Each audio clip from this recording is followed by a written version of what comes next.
Two of the greatest speeches ever given in this country were the Gettysburg Address by Abraham Lincoln and the I Have a Dream speech by Martin Luther King. Excuse me a minute. This is where he stood and gave that famous speech. Black men and white men. All you have is an etching in the concrete. There's no plaque, there's no sign. Millions of people trample all over that, not even realizing how important that spot is. He says, I have a dream. I call this stepping on the dream. I'm Daryl Davis. I'm a musician, actor, author, and a lecturer. People always say to me, Daryl, how can you have this stuff? Why don't you burn it? As shameful as it is, you don't burn our history, regardless the good, the bad, the ugly. And the Ku Klux Klan is as American as baseball, apple pie, and Chevrolet.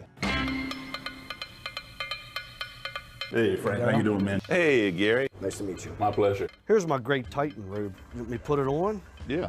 We've got members as young as 18, and we also have junior Klan members. We would fight to the last bullet for our people. Okay, so what can we all do together as a nation? Help save the white race. Help save the white race. On this gracious great balls of fire.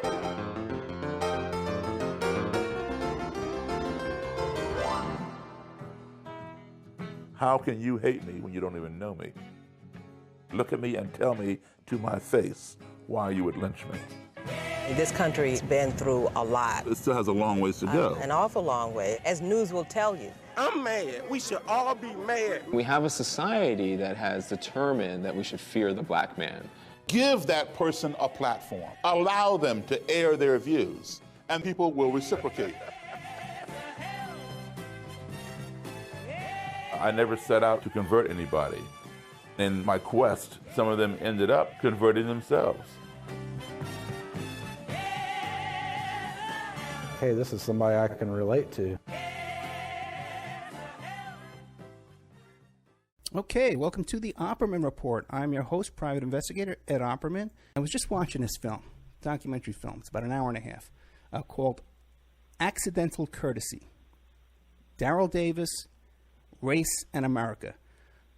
Fascinating documentary, okay? And it really gets, there's some really good footage in it, especially toward the end. Some really, really dramatic stuff. So we have with us today Daryl Davis, who I guess he's the star or the focus of the documentary, and Matt Ornstein, who's the producer-director. So why don't we, you gentlemen, you're both there, right? Yes, sir. Yes. Okay, why don't we start with Matt? Matt, tell us about yourself. Matt Ornstein. Who's Matt Ornstein, and how'd you get involved with this film? Well, thank you so much for having us today. I'm a director, and I wanted to make a documentary because I really enjoy the format so much. I made a couple short-form ones, and I was looking for something more substantial to sink my teeth into, and I came across a newspaper article about Daryl, and that began the 3-year process that would eventually lead us to this phone call. And this film is going to be available on PBS February 13th. But if people are listening to this on YouTube or Spreaker or iHeart later on and at an archive, you can also buy it on iTunes. It'll be available on iTunes February 21st. And I would really recommend people run out and get this film while you're listening to the show because there's some great footage in here. And Daryl Davis, tell us about yourself. Who's Daryl Davis? Well, Daryl Davis is a 58-year-old musician, actor, author, and lecturer. Now Daryl, the subject of the film. Yeah, the subject of the film. Now, Daryl, are you married? Get any kids? Yes, I am married and I have 2 stepchildren. Okay, amazing. Yeah, no mention of your wife in the movie at all. She's totally out of it. All the focus is on Daryl. Now, Daryl, this is a fascinating concept that somehow, because you're an African-American male, you're 58 years old, but somehow you started befriending Klan members. How did that come about? Well, I had formed a question in my mind as a child after a racist experience at the age of 10. And the question that I formed was, how can you hate me when you don't even know me? So for the next 48 years, to my present age of 58, I've been seeking the answer to that question. I couldn't find it in books, couldn't find it through people that I would ask. So I just did not know. I knew that people existed out there that would judge me simply on the color of my skin, and I could not get my head around that because I had never been that way and I did not grow up that way. So I came to the conclusion, some years ago of who better to ask than someone who would join an organization whose whole premise is hating those who do not look like them or who do not believe as they believe. So I sought out members and leaders of the Ku Klux Klan and other white supremacists, all starting where I live in the state of Maryland. I'm from Chicago originally, but I live in Maryland, starting in my home state, and then branching up north, down south, Midwest, and West. And I wrote a book on it called Clandestine Relationships, clandestine spelled with a K. And that generated a lot of publicity. And some of that publicity was seen by my director there, Matt Ornstein, who thought, this might be a possibility for a documentary. So we met and discussed it, and he thought it was a good idea, as did I. And we got together, and over the next 3 years, to present day, we filmed this documentary that has come out, and I think it's a very timely documentary for any period of time, but especially now. Yeah, I was noticing that as well. I couldn't agree more. Yeah, it's very current stuff because you got Trump in there and the Trump election, even up until Trump getting elected. And right now we're taping this in January 9th, 2017. So he hasn't even been inaugurated yet. Inaugurated. Yeah, no, it hasn't been inaugurated yet. But Daryl, tell us about. I got a couple questions for you. One is, what year was it that you began approaching these Klan members? Well, I ran by happenstance at my school. He was the head of the American Nazi Party in 1974, and I was age 15 then.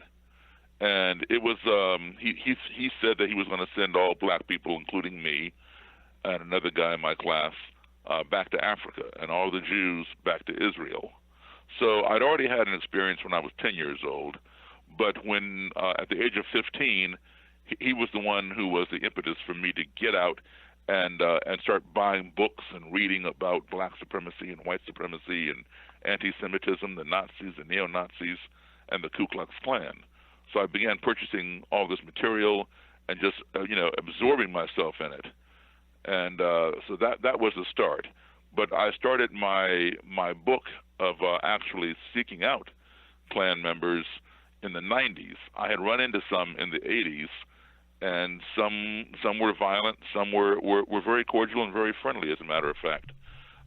So in the 90s, 1990, 1991, when I started writing my book, I went back to the ones who I met prior at music concerts, that I would perform and they would attend.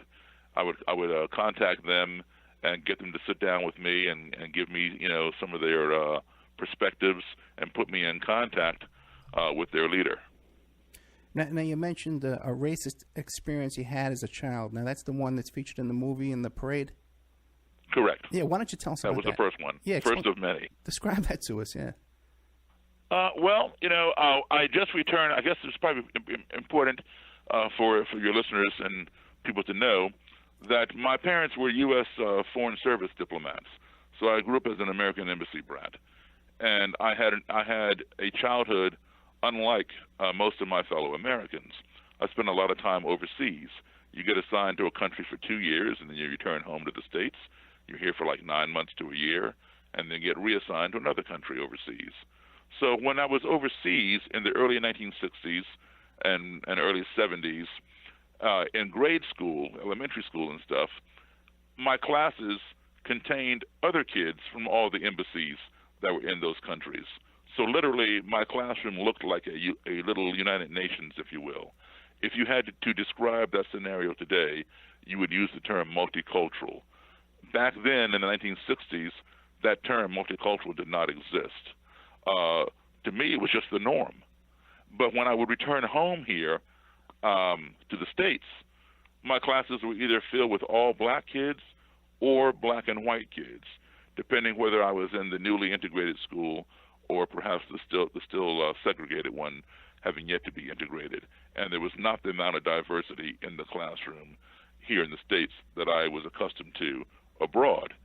So when I was abroad, I was literally living 12 to 15 years ahead of my time, because that scenario would take 12 to 15 years before it would arrive here in this country. Today, you walk into a classroom, people are of every ethnicity from anywhere and everywhere. So I was already accustomed to being around different people. My fellow peers were not.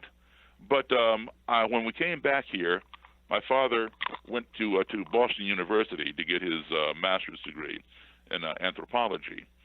And in Boston, the school system was so bad. I was in 4th grade at the age of 10. Kids were still learning their ABCs. I'm not joking. In 4th grade in Boston, Massachusetts. And my father said, "Oh, no, we're not staying here." So like the following week or whatever, we packed up and moved to a suburb called Belmont. And Belmont was an all-white suburb. I was one of 2 black children in the entire school. I was in 4th grade. There was a little black girl in 2nd grade. So consequently, all of my friends were, 4th and 5th graders. And many of the guys were members of the Cub Scouts.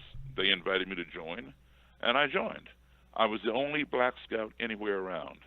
And we had a parade, a march with some other scout troops, some Girl Scouts, Brownies, and Cub Scouts and Boy Scouts, and I think a few other clubs that were in the area. So somewhere down this parade route, in both sides of the street, the sidewalks were lined with predominantly white spectators, cheering and waving and carrying on. And there was a group, a small group, I would say maybe 4 to 6 people, from what I can recall of it. And I remember there being a couple kids, maybe 2 or 3 kids, and a couple adults. And they were throwing things. And I was being hit with bottles, like soda pop bottles. And back then, bottles in the 60s were glass, not these plastic things, you have today. They were glass. And soda pop cans, and different little debris from the street. And I just thought, okay, those people just don't like the Scouts. That's how naive I was. I did not realize that I was the target of these projectiles until my den master, my den mother, and my cub master and troop leader all came rushing back and shielded me with their own bodies to protect me until we got out of the danger. And I would question them as to why are they hitting me? And they would just kind of shush me and move me along very quickly and saying everything would be okay. Well, everything was not okay because I didn't have an answer to my question, and they weren't telling me. So at the age of 10, you have to have some kind of satisfaction to your curiosity. So to placate myself, I thought everything I could. And I figured, okay, well, I'm new here. Maybe they're just testing me out because I'm the new kid on the block. I had every excuse but the real one. So when I got home, my mother and father, who were not at the parade, were putting mercurochrome and Band-Aids and alcohol on my face and arms and asking me how did I fall down and get all scraped up. And I told them, I did not fall down. I told them exactly what happened. And for the first time in my life, at the age of 10, my parents sat me down and explained to me why I was the target of all this. And I got to tell you, I had never heard the word racism prior to this in my life. This was the first time I ever heard that word. And being an only child, I only had my parents to rely on, for information. And the information that they always gave me had been factual. But on this day, I thought they were literally lying to me because I had white friends. I had white friends right there in Belmont. I had white friends overseas, from France, Germany, Italy, wherever, including my own, American embassy friends. And none of them or their parents ever treated me like that. So why were those people on the sidewalk any different? And so I refused to believe my parents, and I just knew they were lying to me. I just could not get my head around that people who didn't even know me would want to hurt me. Well, shortly thereafter, on April 4th, that same year, we're talking 1968, at the age of 10, because I'm 58 now. On April 4th, Martin Luther King was assassinated. And then this entire country went up in flames. Detroit, Boston, Chicago, Washington, D.C., Los Angeles, New York City, on Baltimore. The people were burning buildings to the ground, rioting and looting, all over race, all over skin color. And while I still did not understand why people had an issue with that, I realized then that my parents were right. And that's when I formed that question, how can you hate me when you don't even know me? I'd say a whole nother world, because even mercurochrome, do they even sell that anymore? Are they allowed that was that sticky red stuff. Yeah. Are they allowed to put that on you anymore? And there was another one called methylate that burned. Yeah, Neosporin. Now, but weren't you, this is the third grade, you're about 10 years old, now, but weren't you aware of slavery and segregation? No, I was 10 years old in the fourth grade. No, if I was 10 years old in the third grade, something would be wrong with me. Well, about, but weren't you aware of slavery and segregation? Oh yeah. I was aware of that, but not so much the segregation part. I was aware of slavery, but that was that was something that was way back in the olden days, as we would say back then. And being overseas, you're exposed to a lot more, than just American history, even in fourth grade. So there was not a whole lot about what was going on in the States and the Jim Crow laws and all that kind of thing. Now, with this film, Accidental Courtesy, Daryl Davis, Race in America, you could find it at accidentalcourtesy.com, and there's a Facebook page as well, Accidental Courtesy. How much were you involved in like the storyboard planning out of how this was going to come out? You talking to me or Matt? I'm talking to you right now. Well, I had agreed to do whatever they wanted to do, to follow me around. We traveled around the country. I mean, from coast to coast, from north to south, and I was happy to do that. I was happy to introduce them to various people that I had encountered, in the white supremacy movement. They had tracked down some of their own and introduced me, and we would sit down and have conversations, which is basically what I was doing, prior to meeting them, would be to seek these people out, sit down, have lunch, have dinner, have a conversation, maybe invite them to a gig, that kind of thing. So then this question is for you and Matt, okay? Because in the film you touch on neo-Nazis and Klan members and stuff, and then you kind of you touch on Dr. Martin Luther King, and you went to the motel where he was assassinated, and then you touch on Black Lives Matter, and you go to Baltimore and this kind of stuff. But one thing that's curious to me is there's no mention in the film at all about the Black Panther Party for Self-Defense, like the original Black Panther Party for Self-Defense, which was such a big part of the civil rights movement. And how come that was omitted from the film? I wouldn't say that it was omitted from the film, because it did not come up. It wasn't that it was omitted. Right. But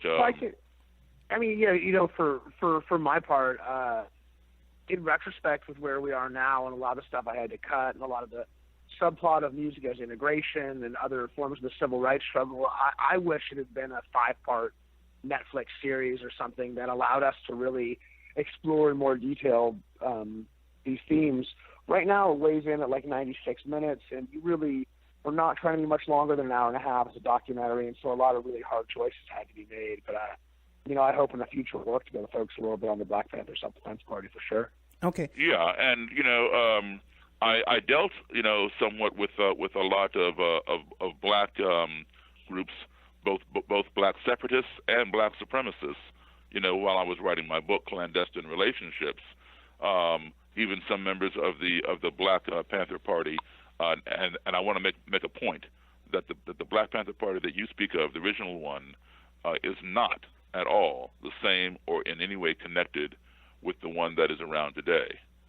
They're two totally different parties, and they one does not agree with the other. Yeah, I would confirm that. But the focus for the film was more on white supremacy and those people that I was meeting with, because it would seem a little more difficult for a black man to sit down at a table with a white person who disagrees with him so vehemently that this person would join a group that has the name Ku Klux Klan or has the name Nazi associated with it, more so than a black man sitting down with a black supremacist or black militant group or black militia member or black separatist like the Black Panther Party or somebody like that.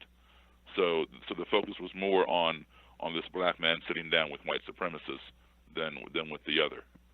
Right, but my point was that you did bring in Black Lives Matter and the Dr. King, but left out and also too, you left out Jesse Jackson and Al Sharpton. Was there a reason for that, behind that? Well, the film. Sorry, what were you saying, Joe? I said that would be a question for you. Okay. Well, yeah, I mean, for me, I never set out there's race in the title, but by no means is it supposed to be an exhaustive history of race. In Daryl's life, Martin Luther King happened to be a particularly pivotal figure, and the Black Lives Matter activists who were in the film actually were not. They were one of my favorite parts. They weren't necessarily planned on being there. We were there to interview Michael Woods, the former police officer turned activist, and he asked if we'd like to speak to some Black Lives Matter activists he worked with. So they sort of presented ourselves as did Martin Luther King. So it never really got to the point of us being able to, on a curatorial level, incorporate other important Black figures. So I definitely encourage people who are interested in this subject to continue to learn about it and supplement it with other great films and books and things like that. But I think, Ed, that Matt did a fantastic job in balancing the dynamic of the film because, obviously there is contention between white supremacists and black people. I mean, it's existed since slavery, and even after slavery was over in 1865 when the Klan formed. So that's expected. But he also shows black people running into me at Howard University and other places, embracing me, supporting what I'm doing, and encouraging me. But he balances that with black people who vehemently disagree with what I do, and that's fine too. So I think the film, shows all these different dynamics of race. It's not just white against black. In some cases, it's black against black. That impedes racial progress. And I think the film makes it a point to show all these different dynamics, and people can decide on their own after watching it whose viewpoint they want to take or what they think is right or wrong. But it is a real reflection of our society. Black people have an opinion on what I'm doing, as do white people. Not all black people agree with each other, just like all white people don't agree with each other. And I think the film has done a fantastic job on demonstrating that a lot of people out there, especially white people, don't know. Because I don't mean this in a condescending way to white people, but a lot of whites, they say, well, you're black leaders and da-da-da-da. Well, wait a minute, who is my black leader? I don't say, well, you're white leaders, because, are you going to tell me that you have one particular white leader? No. I don't have any one particular black leader. So they seem to think that all black people tend to agree with one another and we all stand for the same thing. And this film clearly defines that we are as individual as anybody else. I would agree with you about the quality of the film, one, and how it does include all these different things. Because as I was watching it, I started saying, well, how come they don't talk about the police occupation of these neighborhoods, and then it came up, it came up next. So it did seem to cover a lot of things that I was hoping it would, so that was very encouraging to me. Now, but back to this incident though, in this bar. There was a bar or a restaurant in Baltimore, right? Yeah, exactly. Where there was a very passionate confrontation between you and these young men. Was there any question about keeping that in the film? I always wanted to be a balanced representation of responses to Daryl, and that scene certainly did not go the way we expected at the outset, but I knew that some version of it would be in the film. And, Daryl, to his credit, is not afraid of dissenting viewpoints or of mixing it up. I mean, he didn't expect us to make, the hallmark Daryl Davis story. So how would you guys characterize, if you were to describe that whole scene there in Baltimore? Well, I would say this, and I think I can speak for one of the parties that was at that particular scene. As Matt pointed out, he was not expecting to film those people. I'm glad that he did, because it was for the reason I just explained. It shows, the viewers, all different types of dynamics. but that was not expected, on the outset when we went to meet with the former police officer. Now, in real life, a white supremacist, be it a Nazi or a Klan member or any other affiliation, they vehemently abhor to see race mixing, to see a white person dating a black person, and they will turn more quickly and more heavily on their own, on a white person, than they will on the black person, because that white person has sold out, has betrayed their own race. They're called race traders. Right. And so black people, are no different if they have that same type of mindset. They will turn on their own. And unfortunately, what happened with this thing is, when you watched the movie, you saw the young man and I handing out food to the homeless in a parking lot. And he says to me, I understand you're the first black member of the Ku Klux Klan. So already he had been inundated, if you will, with some false information. Wherever he got it from, I don't know, but that was his understanding. So he already had a visceral reaction, negative reaction towards me, a lack of disrespect. Because why would a black man join the Klan? He must hate himself. He must hate his own kind, that kind of thing. So he was already inundated with that. And we saw that begin to emerge more and more passionately. You only saw a very short segment of our conversation in that bar, but it went on for about an hour, and there was a lot more to it. But it was very passionate, and so I was not expecting all of that, and so naturally, I reacted as well, contentiously.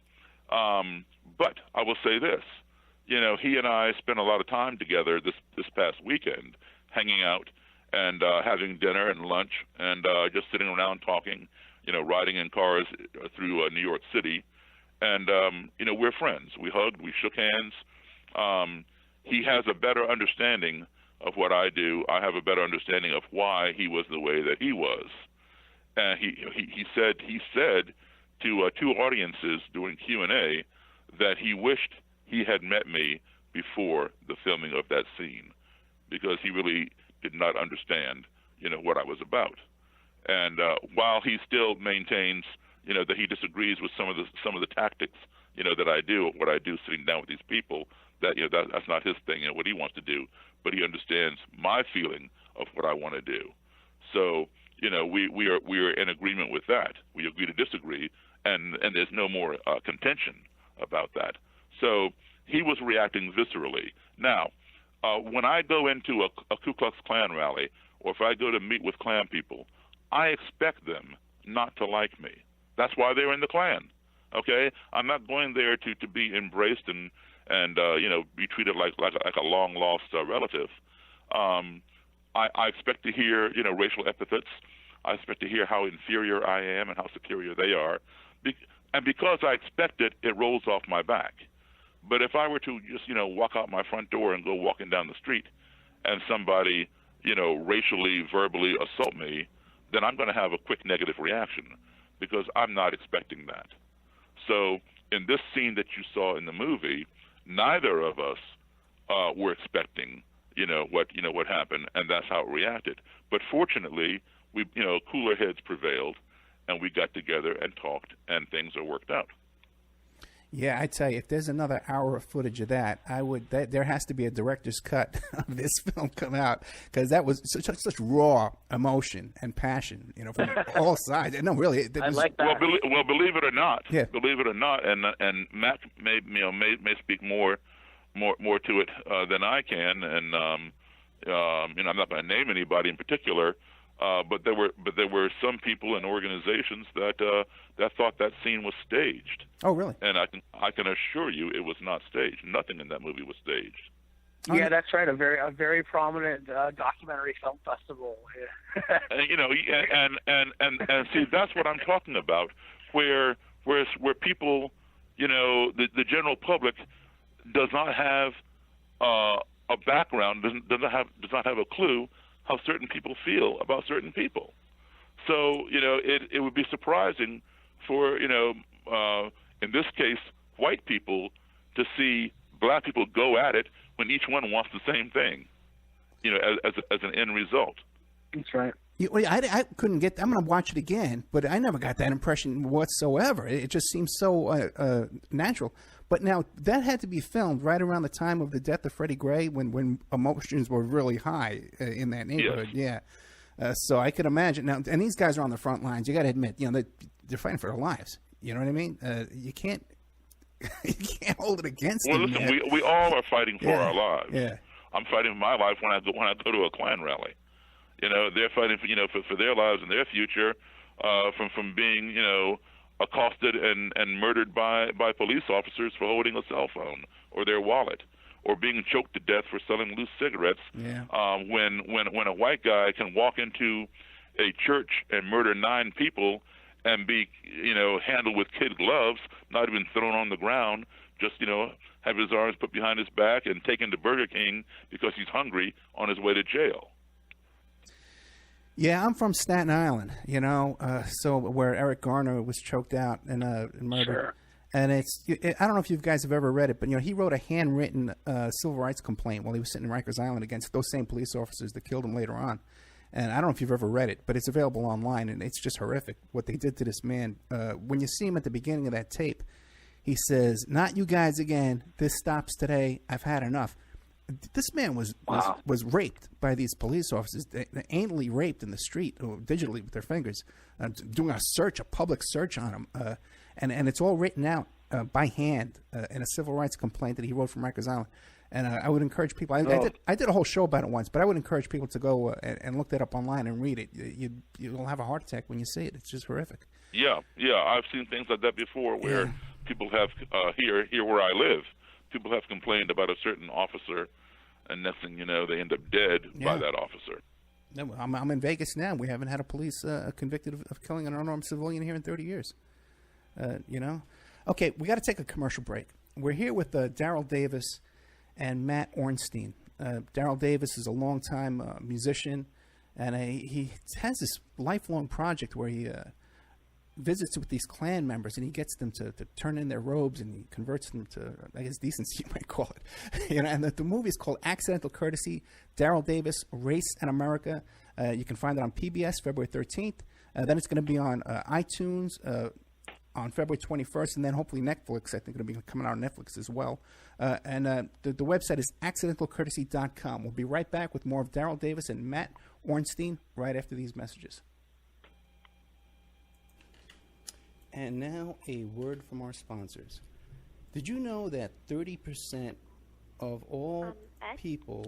we can't talk on online dating... got a question.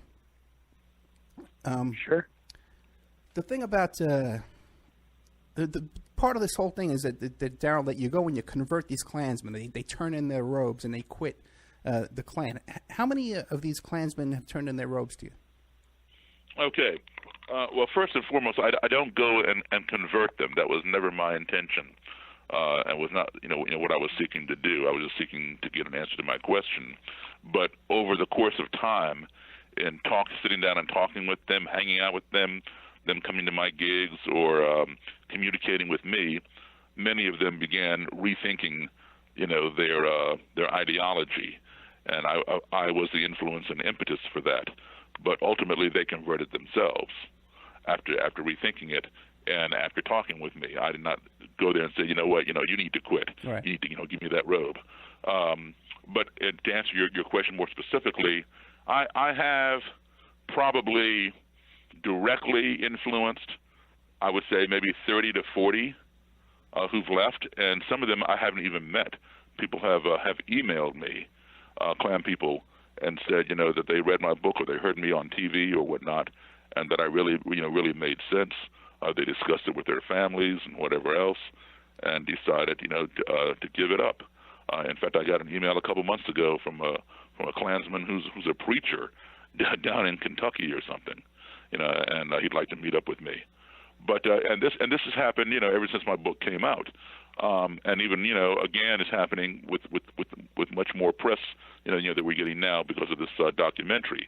But indirectly, indirectly, I know that that my influence has caused a little over 200 people to leave the organization, because right here in the state of Maryland, we had a very large Klan contingency. And when the leader and I became friends, both the Imperial Wizard and the Grand Dragon became very good friends of mine and left the organization. The Klan here in Maryland fell apart. And so today there is no more organized Ku Klux Klan in the state of Maryland. That does not mean by any means that there are no more racists in Maryland. There are plenty of racists in Maryland. And what they do is they go and join police departments here and there in the state. But there's no more organized Ku Klux Klan. Every now and then, several people get together and they go to a battlefield up in Sharpsburg, Maryland, which was the site of a Confederate battle, and they claim they're reviving the Klan, and they invite everybody to come and join, etc. Well, only 4 of them show up in robes and hoods, and 2 of them are drunk. So that does not constitute a Klan. Gotcha. I was gonna, okay, I was gonna ask you a bad joke. I was gonna say, do you know how many people have joined the Klan after meeting you? Okay, but after meeting me, yeah, how many have joined the Klan? Yeah, maybe maybe you're not doing such a good job. Maybe more have joined. I'm not gonna do that. I'm not gonna. It was a stupid joke. It was a stupid joke. Not sure I get that, but cool. It was a stupid joke, man. I'm sorry. I was gonna say how many people. Yeah, it was a joke. I thought too. I'm sorry, man. But now, one thing is, I noticed one of the tools you use to try and make a bridge with these people is you use music, right? Your mutual interest in music. Is that correct? Yes. Music, I mean, to use cliches, music is the universal language. Another cliche is, music soothes the savage beast. And music has certainly played a role in Klansmen approaching me because they enjoy the music that I play. Everybody likes music, whether you're in the Klan or not. So yes, it is a bridge builder for sure, and a point of conversation. And even some of them play music themselves. Now what about? And I've played music with some of them. At Klan rallies or at gigs? No, yeah. but actually, you know what?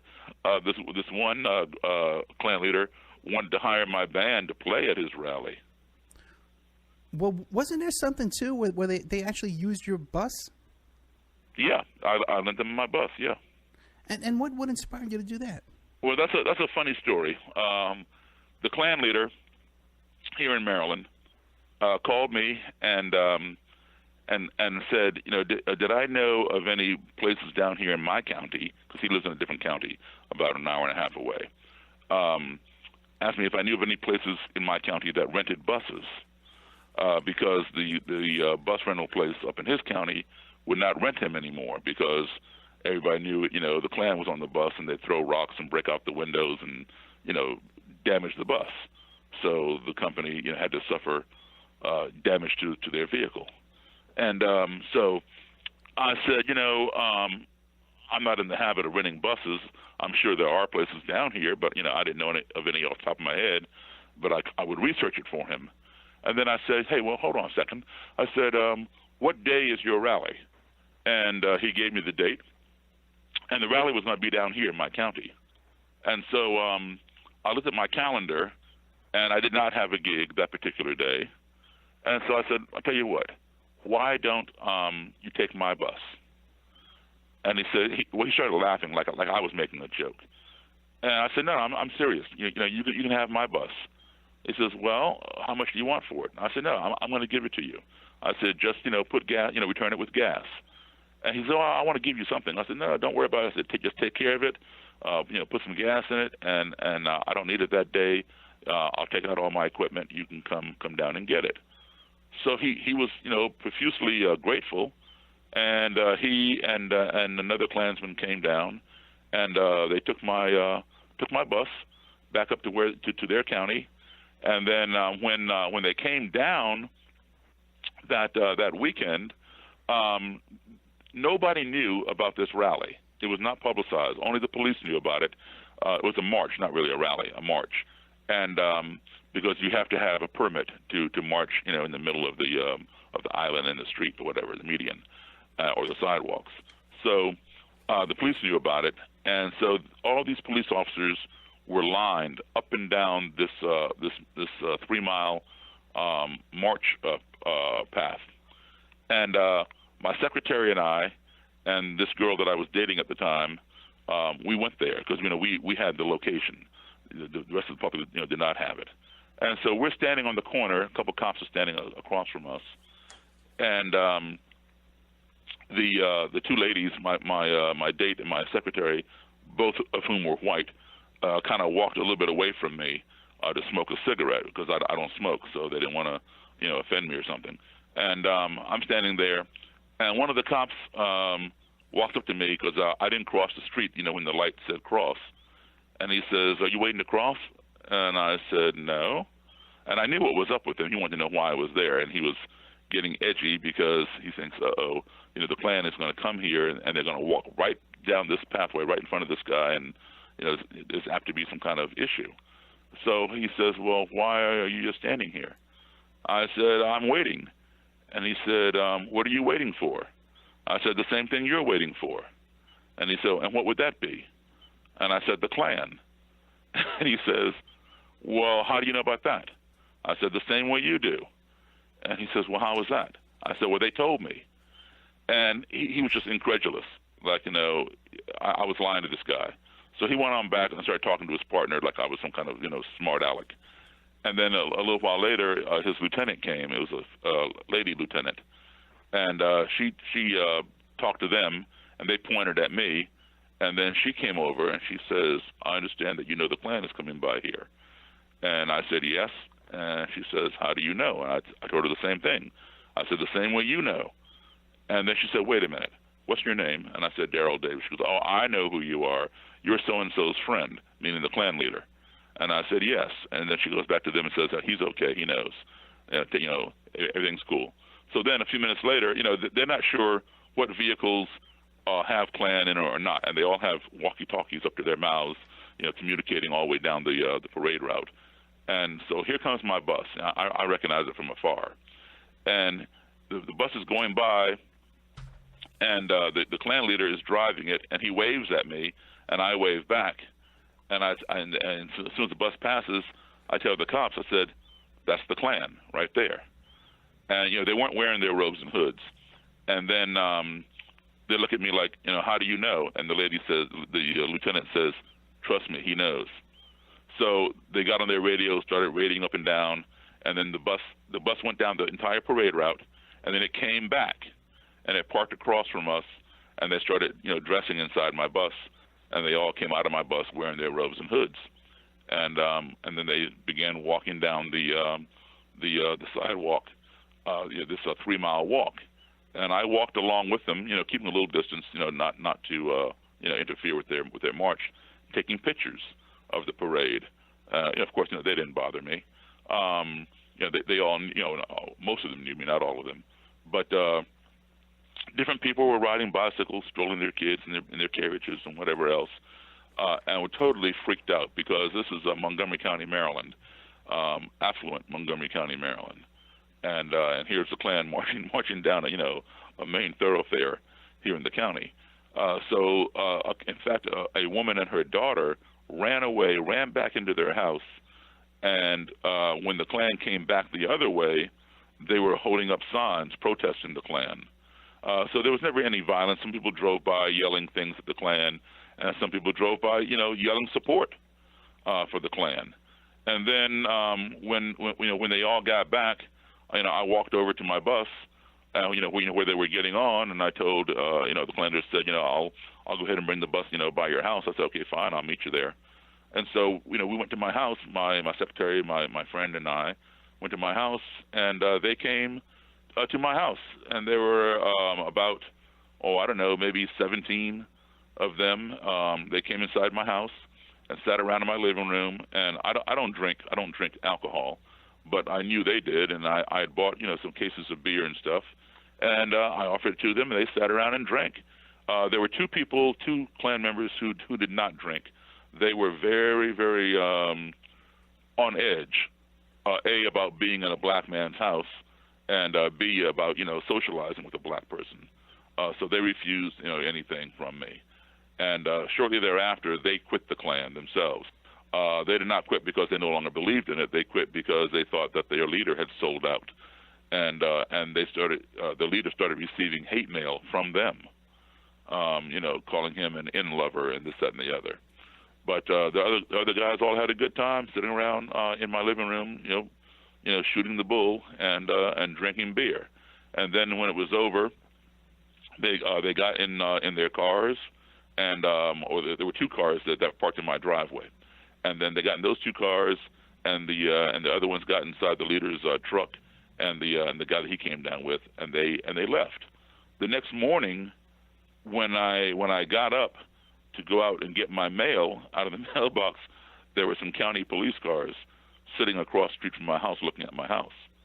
So what had happened was they had, which is normal procedure for them, whenever there's some kind of subversive activity, they run tag numbers, and they had run the tag number of my bus, and they were sitting there across the street looking at my bus and looking at my house, and when I came out of the house, they were like scratching their head like, something's not matching here.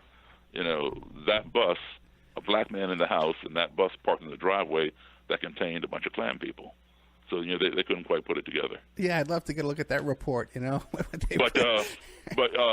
here's the funny thing about it. Yeah. The aftermath. The Klan leader got a bus.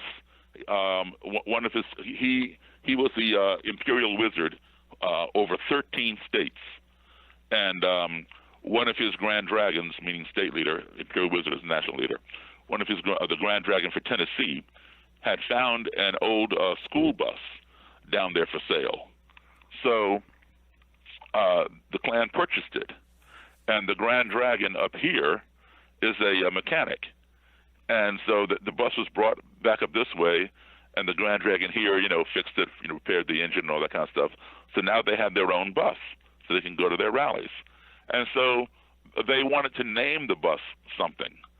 So the Imperial Wizard, the leader, he called me, and he asked me if I had, he said that he'd put out in his newsletter to his members, over the 13 states, to send in some names that, that they might put on the bus. And but it couldn't be a name that was obvious that it was a Klan bus, because then it would get damaged and vandalized and all that kind of thing. But it would have to be somewhat, he didn't use the word surreptitious, but that's what he meant. That, people of that mindset would know what that bus was, but nobody else. So he asked me if I could suggest any names. And I thought about it for a second. I said, well, I'll tell you what, let me think on it, and I'll give you a call back. So I called him back, and I said, listen, the word Ku Klux Klan, the name of your organization, comes from the Greek word kuklos, spelled Kuklos, which means circle in Greek. And the word Klan comes from the Scottish-Irish, vernacular, spelled Clan, which means family or close friends. Like I would be a member of the Davis clan. You would be a member of the Opperman clan. So what they did was they combined the Greek word, because the original Klansmen, the first Klansmen, were of Irish and Scottish descent. So they combined the Greek word for circle, and they couldn't spell Kuklos, so they spelled it Ku Klux, Klux, with the Irish Scottish word clan, and they changed the C to a K for uniformity.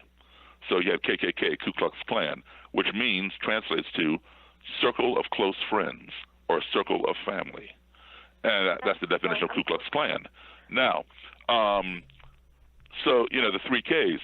So I thought, okay, well, why not take the Greek fraternity, the word tri, Tri, which is a prefix for the Latin prefix for the word three, triple, and then the Greek letter K, kappa, Tri Kappa, and put that on your bus, and people just think, oh, it's some college fraternity, and the Klan claims to be a fraternity anyway. So the leader had never gone to college, so he was not familiar with fraternities. So he goes, oh, I don't know, Daryl. I don't know what that means. I'm not sure. That's going to work. My guys might not know what that means. I'm thinking, yeah, most of your guys didn't go to college either, so they probably wouldn't know what it means. So he nixed that idea, and one of his guys suggested the name Special K. So they named their bus Special K. About 3 months later, the Klan leader calls me, and I was having lunch with him. We were going to have lunch. He goes, I got something to show you. And when I came up to his house, he pulls out this letter that he received from Battle Creek, Michigan, from the attorneys for Kellogg's, and it was a cease and desist letter that he better get that name off that bus, or they were going to sue him. Oh, brother. I'm sorry for interrupting, but can we wrap up the interview? Sure. Okay, guys, thanks. Thank you. All right, we have here Daryl Davis and Matt Ornstein, okay, from the movie Yes, sir. Accidental Courtesy, Daryl Davis, Race and America. All right, guys, thank you so much. Thank you. Good night. Thanks so much for having Bye-bye. me. It's a real pleasure. Please check out the film or at least watch a trailer if it sounds interesting to you. And support from shows like this is so important to our film, and we really appreciate it. You got it, brother. Keep in touch. And Daryl, email me, okay? I sure will. Thank you. Thank you, sir. Okay. Well, there you have it. Okay, I was about to ask him. Yeah, I tell you, it's a shame because I really wanted to get into the whole thing about confronting these Klan marches. You guys know that I grew up as a street activist, and I could relate to these guys. You got to watch the movie, okay? Especially the scene in Baltimore in this bar with these young Black Lives Matter gentlemen, the confrontation there. But the thing is, I grew up confronting the Klan, that and I can't see. I can appreciate what he's trying to do here, but I cannot see how, like, if there was going to be a Klan rally or a neo-Nazi rally in a park in my neighborhood here, allowing them to come down and plant their flag in my town or my area without being there and confronting them and not allowing it, because we can't allow them to take this ground, especially today, where this kind of stuff is being made mainstream through Donald Trump and Steve Bannon and all the support of these racist neo-Nazi groups and these Klan groups supporting Trump's presidency. So I can't see how we can, while I appreciate his effort to go out and reach out to these people and try and get them to quit the Klan and reach out to them and try and reason with them. But you got to take a stand as well and plant your own flag. And you can't let these people come in and just plant their flag. It's just